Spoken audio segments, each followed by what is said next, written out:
Not. Hey, Wow. Wow. you feeling wow today? I'm feeling wow today. It's been busy. Why? Why is it busy? I mean, look, we have a platform. Free Float has a platform. How do you get there? So right now, you go to boardsabermetrics.com. However, we're in the process. We're going to move it all over. I know we just launched it Don't tell yesterday. people that. Don't say that. We're already going to change the domain. We're not supposed to say certain Don't things. tell people that. All I know is that we have a platform. All right. And you can access it, and it's free. There's bugs on it and stuff, but look, it's there. And now we're gonna do it during our show. That's exciting. Yeah, What let's is do our it. show? What are we doing? Who are you? Live. Who are we? Live from BlackRock's Kosher Dill Pickleball Court. That's a nod to all the anti-Semites over there at Vivek Ramaswamy's company. How can you have a kosher pickleball court? That's great. It's the ESG industry's only weekly woke data podcast featuring BS man Matt Moscardi. And today's earmuff solid guesstimate called June 21st, 2023, our alternative democracy as seen through our platform. And I love it. an anti-ESG update from Matt.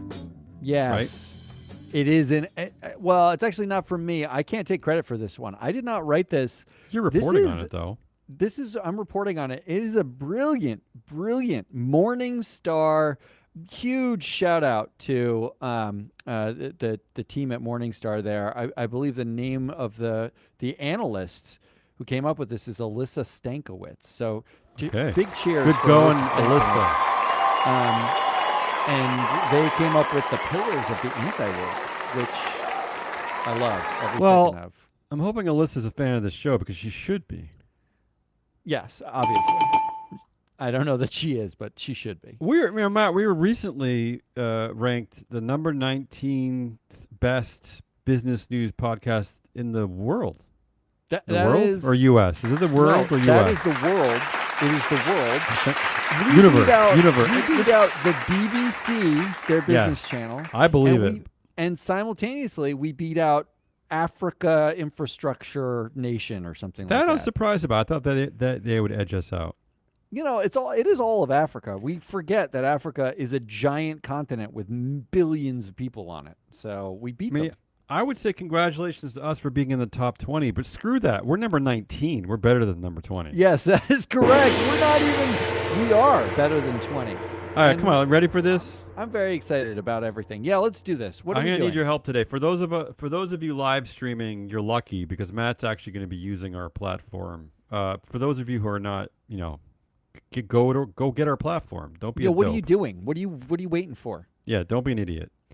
So we're doing an alternative democracy roundup. This is kind of like a directors we hate edition. This is I Ooh. found a lot of I looked through probably 60 meetings here, but there was quite a bit of director hate, which I was very pleased about because we can use our platform to kind of look into these directors. I will say this. For once I'm actually sad that Why? it's the end of proxy season That's and true. you can't do this anymore. No. We can't. We'll always Like, find things to talk about. I'm just saying, like, this was the most boring thing, and now I'm excited about it. Okay, let's start with Etsy. Can you go to Etsy? Let's go to Etsy. Here's Etsy on our platform. Here's what they look like. And I hope you I'll are give you live some streaming.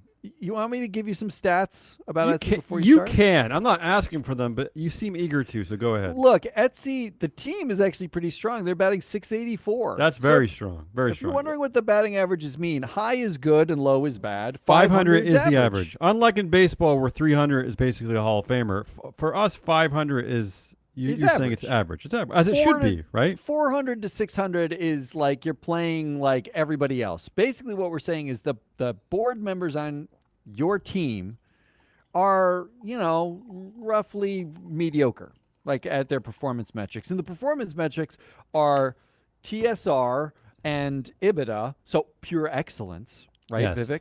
And Money then, is excellence. Then carbon, which, Mm-hmm. nobody That's made likes up, carbon. but we have it. And then finally, controversial activity. Basically, do they sit on boards of companies that are super controversial Do and they- suck at controversy? Do they get into sucky behavior? So what we've got is every board member and how they rank. And the team 684 overall. 684 is good. incredible. And remember, Etsy is the company that last week said the CEO said that that they're leaning on the pillars of things like ESG makes the company stronger, diversity, caring about the environment makes them Just stronger. so we're clear, Yeah. our batting average is not an ESG rating. Our batting average is actually how the company performed and the board members were involved. It's the So this is not a B plus. We're not going to call it a C minus and move forward. Score. This isn't some bullshitty severe risk. This is straight up I like how severe they performed risk. on I like severe excellence. risk. Okay. All right. Stop filibustering.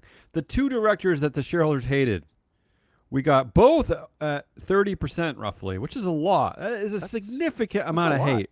Yeah. Michelle Burns and Fred Wilson. Is there anything you can tell us about either one of those directors? All right, here's what I can tell you. Yeah. Let's pull up Fred Wilson. This is Freddie. This is his baseball card. This is his metrics right here. Ooh. Freddie's on Coinbase and Etsy. I wonder if fella. this is Coinbase related, not Etsy related. Okay. Freddie has 22% of Etsy's influence, but this is a 720 batting average director. Yeah. This guy actually his strengths are EBITDA earnings and low controversies, and he's great on carbon. His TSR is just mediocre. What are we angry about? What are we angry about him for? Yeah, I didn't do a big proxy dive to see if maybe he failed at attendance or something. I don't have the immediate answers. I just want to see if our data spoke to anything. I can see that his total shareholder return is a little low compared to. It's still good. It's below average, though. Below average. It's like middle of the pack. We've tagged him as environmentally friendly as an influencer because on all the boards he's on, he tends to have more than 10% influence. And a power broker. He's like a dude. Here's the important thing to me is that Michelle Burns, and this is what the shareholders didn't know, but now they can know if they subscribe to our platform. But Michelle Burns and Fred Wilson combined control 37% of the influence at the company. Yeah, really, and the CEO, Josh Silverman, has 29%. So really, if the shareholders were trying to make a statement, they actually are doing a good job. They targeted powerful people. I like it. I like it. I wonder, though, that Fred Wilson is a Coinbase board member, and Michelle Burns is on Goldman Sachs, Anheuser-Busch, and Cisco also. She might be a little overboarded. Too many boards. That might be the problem. Too many boards. That might be the problem. Also, a little too woke boardy, like between Etsy and now nobody likes Anheuser-Busch because apparently the Belgians are woke. And Goldman Sachs, nobody likes Goldman Sachs. She's on a lot of boards no one likes. That's part of her problem, probably. Let's go to Delta Airlines. All right, Delta. I love Delta. In no way do I love Delta. Let's look at them. There's two reasons why I wanted to bring this one up. First of all, I wanted to give a nod to John Chevedden. Is John a friend to our show? We've not reached out to John, but I feel like could he be? would like it. Could he be our friend? Let's reach out to him. John, you're a listener. I want to praise John. John had a victory over there at Delta Airlines. He had a proposal to adopt a proposal requesting shareholder ratification of termination pay. So basically giving shareholders the right to either accept or reject the pay when an executive leaves the company. The voters voted yes, 60% yes. That's a victory for John. Yeah, it's great. It is great. How dare you? How come our crowd? Thank you, crowd. I don't know why they don't care about that. That's a win for John. I mean, look, does anybody really celebrate shareholder ratification? I literally just did. I literally just did. Come All right. on. The only voter they hated, George Mattson, got about 20% against. Anything stick about George Mattson? Yeah. Here's what sticks out about George Mattson. First of all, he has 6% of the influence. So, who fucking cares? I care. Second of all, he's the fourth worst performer. Not the worst performer. He's the fourth worst. If you're looking to vote somebody out, let's say you care about excellence and you're focused on earnings and TSR, okay? Let's say that's your thing. First of all, Delta bats 286. They're one of the worst companies overall. And why would you vote out Mattson when you could have focused on Chris Hazelton? Why Chris Hazelton? Because he bats 103 for earnings. He bats 176 for TSR, 60 for carbon, like 0.060. Yeah. You basically are the worst ever. Well, and 0.026 for controversies. What are we doing? Why are we doing? To be fair, there are a lot of good targets on this board. A lot of good people to vote off. Leslie Hale, I'm surprised, wasn't a focus. She has 1% of the influence. But Ed Bastian, like he came out and he's all for ESG now, right? Isn't he? Didn't he say like diversity and inclusion was a cornerstone of their thing? Meanwhile, they're abandoning their net zero carbon targets. So it's very confusing. I don't know why you'd go for Mattson over some of these other people. Moving on, let's go to Live Nation. Do you have Live Nation in our platform, in our database? We have everything in our platform. So here's Live Nation. The big one, the big hater, the hater raid was pointed at, one of our favorites here, Greg Maffei, 36% no. And while we're on the topic, Say on Pay at Live Nation rejected 54% of the votes no on Say on Pay. Shareholders correct. Mad. Yeah. That's correct. And I'm going to tell you why. This is an easy why.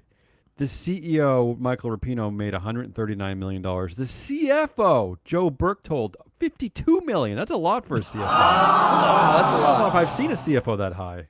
Can we say that Greg Maffei... Say it. 7 boards? Yeah, that's crazy. He's on the boards of Curate Retail, Charter Communications, Live Nation, TripAdvisor, Sirius XM, Liberty Broadband, and Zillow.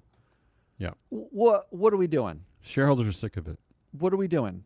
And he barely bats average. He's a 505 hitter overall. And let's not forget that Greg Maffei's company, Liberty Media, holds 30% of the shares of Live Nation. So without those shares, Greg Maffei is probably voted off this board.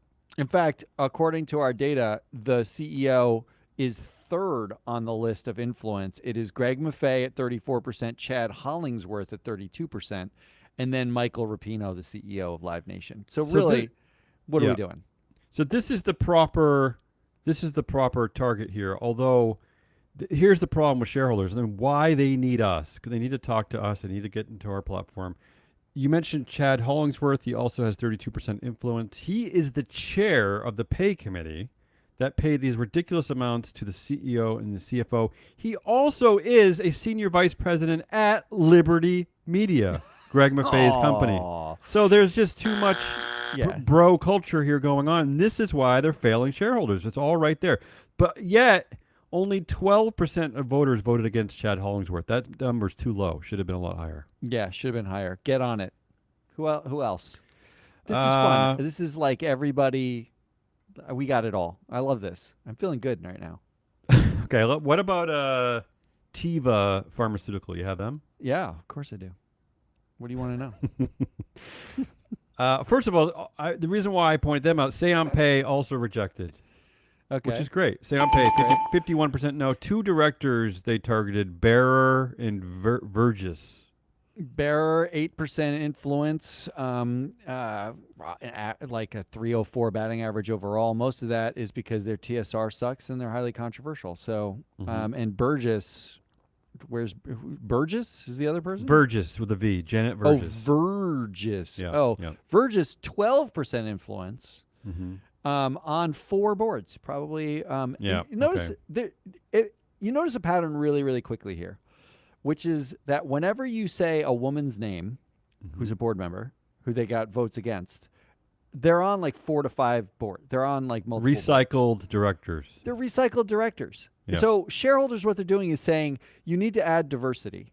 They're not interested in whether or not that diversity has any power, and or then if they they're vote just, against or if they're too them. busy. Yeah. Because they're recycled. Like when the boards actually add diversity, they only add diversity from the pool of existing directors. Despite the fact that she bats 567 overall on 4 different boards, meaning like it's hard to be that to be just slightly above average on that many boards. So good for her.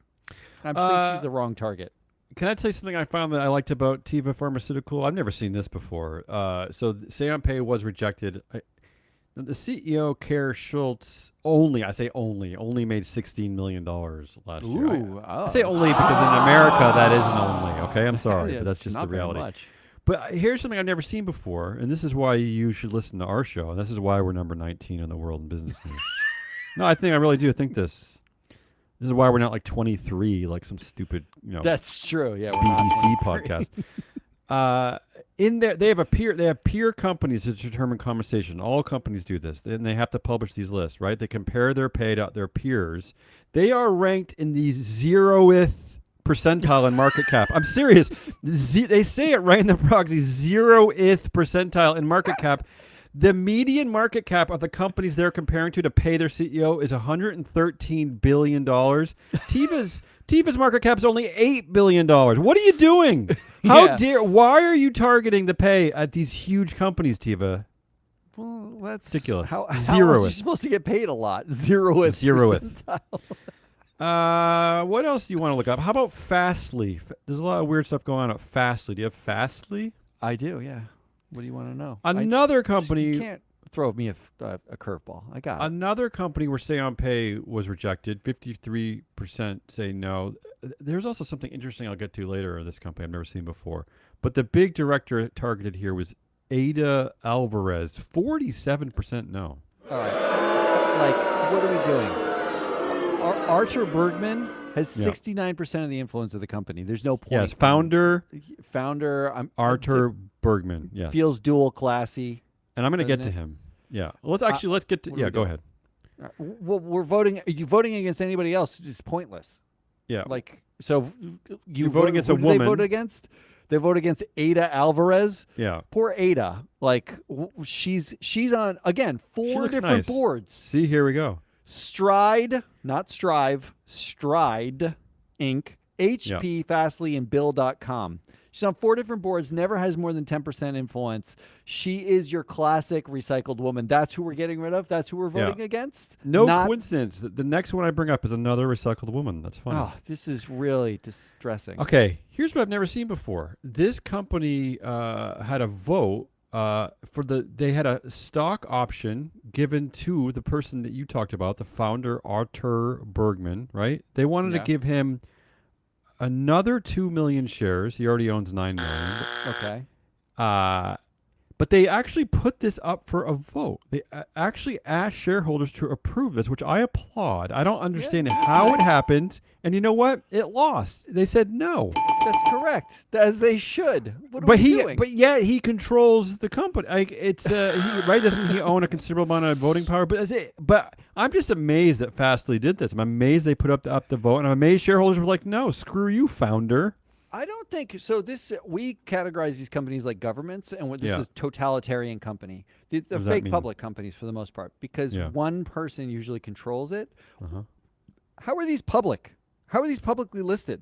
And yet, Matt, the shareholders said no to the founder getting another option award. Good for you. Good for them in most point. And then they also said we hate Ada Alvarez, who's 4th on the list of influence after the CEO and 2 other people. Right? What are we doing? Do you want to? Let me do one more.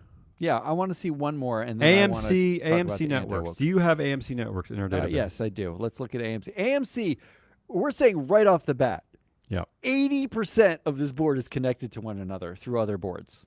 This is like every other media company. This is the James Dolan joint, right? So the whole Dolan family owns this. Again, why does anybody? You want to know the names of the I'm looking at the directors in order of influence, and I'm looking at the first 6 directors. It's Dolan, Sweeney, Dolan. 7 directors with Dolan. It's fucking pointless company. It's a shock that AMC is suffering as much as they are. Okay. Here's the person they targeted. So first of all, the majority of this board is Class B directors controlled by the Dolan family. And of course, 100% of the votes were yes for all those Class B directors. Shocked. 100%. Okay. But there are 3 Class A directors up for a vote. Leonard Tao 81% no, Matt. Oh. Why do they hate Leonard? 81% no. Why? Leonard, he's been there at least. He's old. He's old. He's old. He's 93 He's years 93. old. Yeah. That's okay, why. well, that might be. But Charles Francis Dolan, who's on the board and got 100% yes votes, he's a Class B director. He's 96, Matt. You're laughing, but it's right there in our database. That guy's useful. Yeah. What? So there you like, go, Leonard Toe. The voting no is basically like, we wish we couldn't hold you, but we have to hold an index or something. I don't know why would you even waste your vote? This is such a waste of time.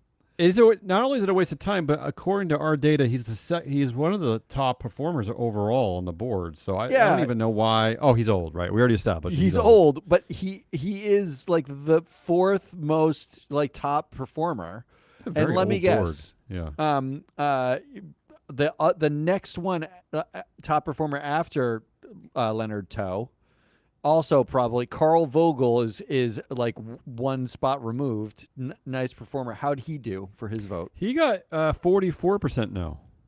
And he's only 64, but he did go to St. Norbert College, so my guess is that's probably why. It's probably a made-up college. Yeah. All right. That's all I have for the directors we hate, but I did want to add one more for you, Matt. Caterpillar had a anti-woke and anti-ESG proposal, an audit analyzing the impacts of the company's diversity, equity, and inclusion policies from the National Center for Public Policy Research. Yeah, did it win?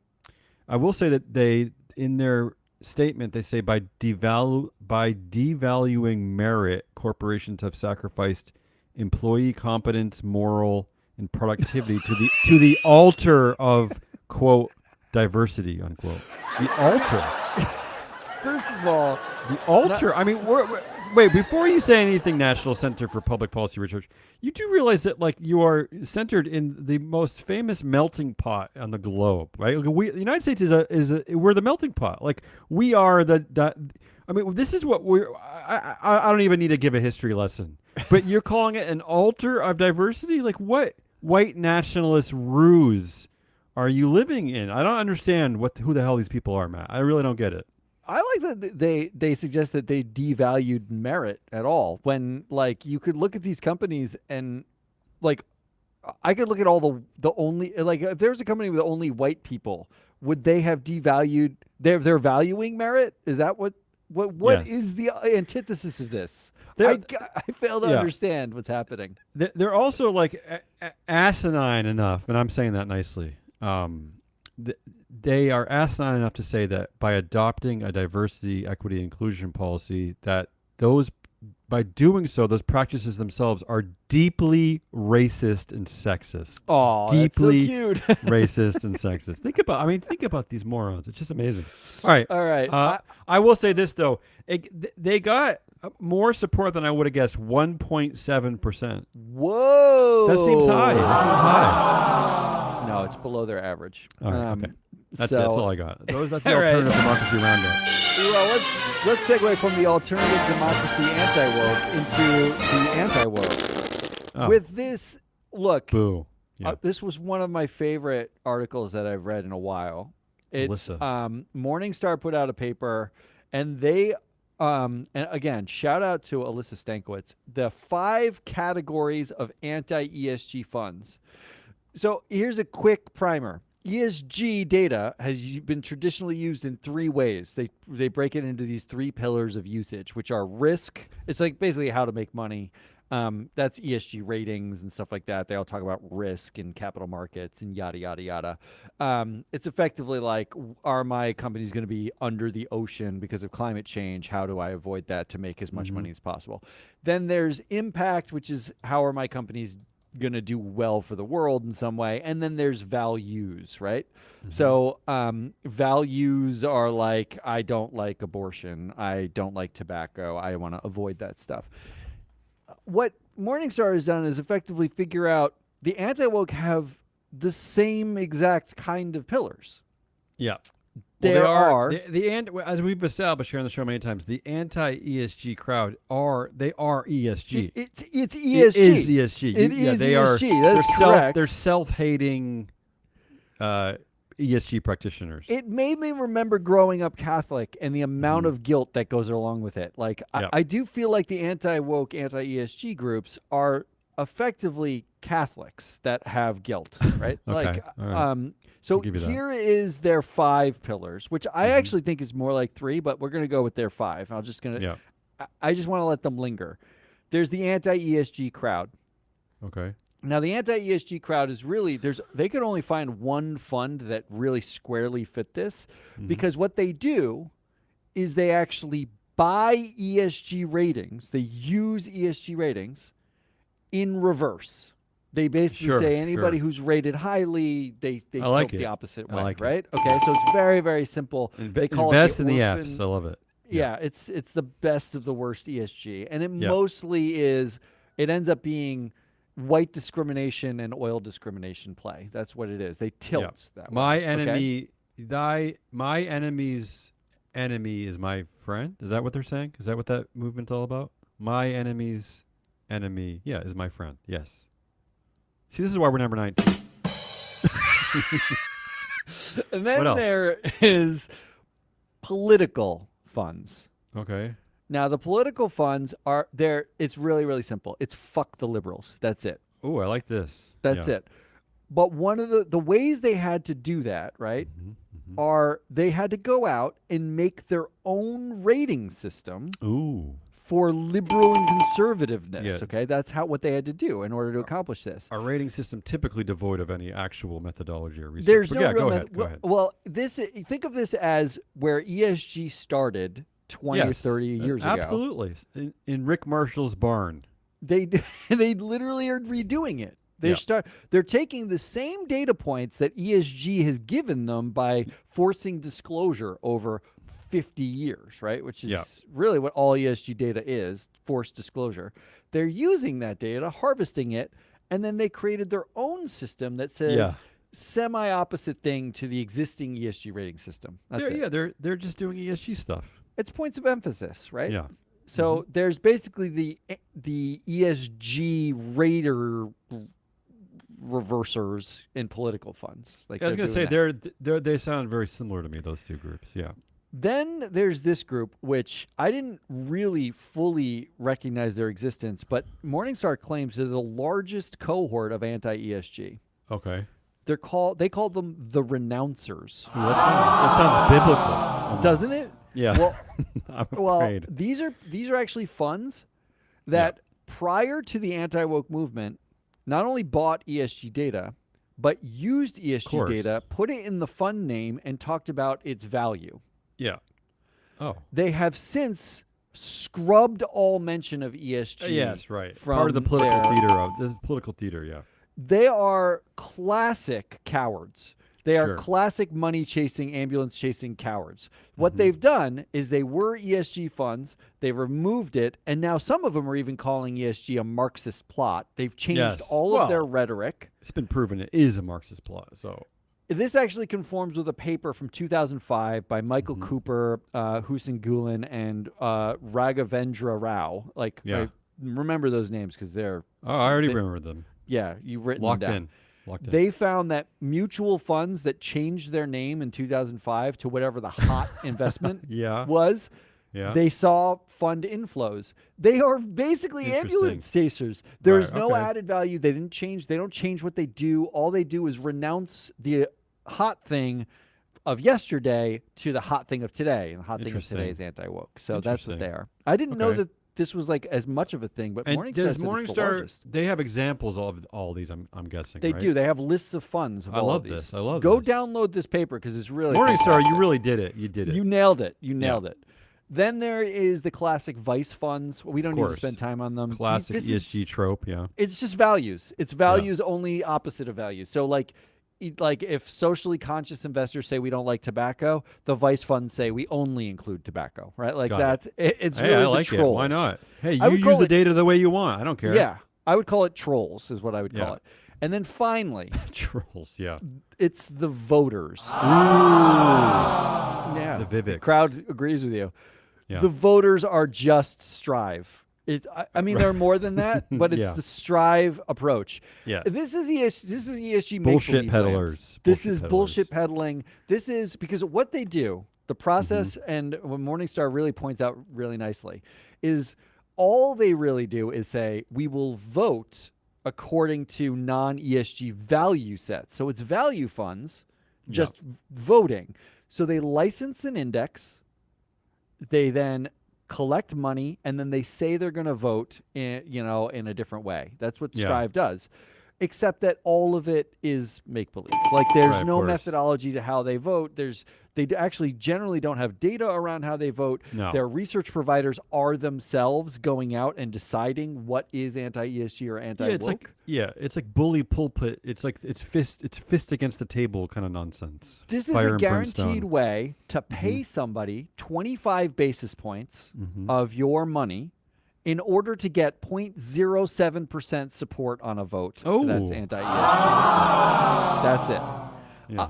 This is Great. Go down. Amazing. This is their paper. Go download this paper. It's really nice to see it like cleanly laid out, and like you can see very obviously how pointless this is. Who is listening knows Alyssa. Have Alyssa reach out to us. I tried to hit her up on LinkedIn. Give her access to our platform, our wonderful new platform. It's really fantastic. The Free Flow platform is what she needs in order to finish this out. That's it. That's what we got. That's a lot. How dare you? Honestly, I felt like a little bit of a shill at the beginning, though. Maybe this show might have brought us up to number 18. I don't know yet. We'll see. I'm hoping we didn't go to 19 and a half at the end of the show. Boy. That's Damian Rollis. I'm Matt Mascardi. We are Free Float. Go get the platform. Go to freefloat.llc. There's a login link there. You can go log in and find it. It's free right now. Free. So don't complain if something doesn't work well, because it's free. You just assume it won't work well and shut up. Most of it does work, and that's a miracle because it's free. Just go get it. Until tomorrow, goodbye.